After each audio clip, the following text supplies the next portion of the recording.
Well, this is kind of an expansion in some of the stuff we've touched on, which is like, energy progress today is really equated with transitioning, scare quotes, from fossil fuels to solar and wind.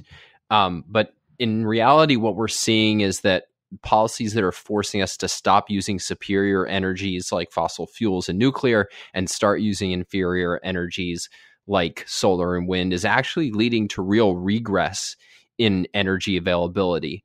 And so if you take the issue of transportation of energy, if we want energy to be as affordable, reliable, and safe as possible, then we want a process of transporting it that's as affordable, reliable, and safe as possible. And if you're talking about oil, by far the safest, most affordable way is generally pipelines. But thanks to interference by environmentalists, we are increasingly having to rely on more expensive, less safe trains. And so one of the things we've seen is, compared to last year, relying on trains to ship oil has increased by 88%.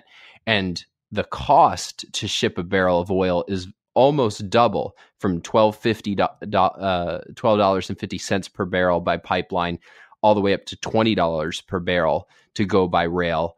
And I mean, rails, there's much more of a risk factor to human beings, especially because these rails often go through populated town centers and they can derail and whatnot. And I mean, another consequence of that is that in New England, Consolidated Edison issued a moratorium where they said, we're not going to hook anybody up in Westchester County to natural gas because of these bottlenecks, because New York won't allow us to build any pipelines through it to actually transport natural gas.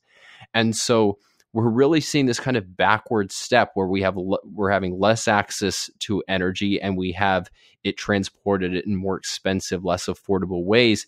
And I mean, we should be expecting and demanding a real increase in the availability of energy and the affordability of energy, rather than in the name of opposing so-called, non-green forms of energy, that we're just going to accept taking steps backwards. I think I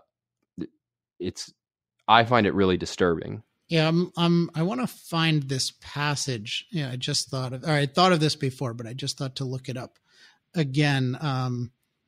This passage, someone else find it. Kindle says I'm out of licenses of Atlas Shrugged, which must mean I've downloaded on too many things.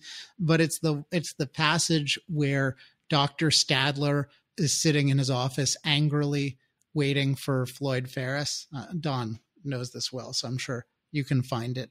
Maybe you can read it in a minute once you find it. But I remember that there's this idea, and this comes up in the book because the book involves, without giving too much away, one of the plot lines of the book is just the economy is spiraling in a negative way, as in a downward spiral. And one of the things that happens is that things people took for granted are no longer available or no longer reliable. And one of those things is heat. Now, Atlas Shrugged was conceived in the 1940s and came out in 1957. And so even in 1957, there was this idea that, yeah, of course, industrial civilization has made possible reliable heat.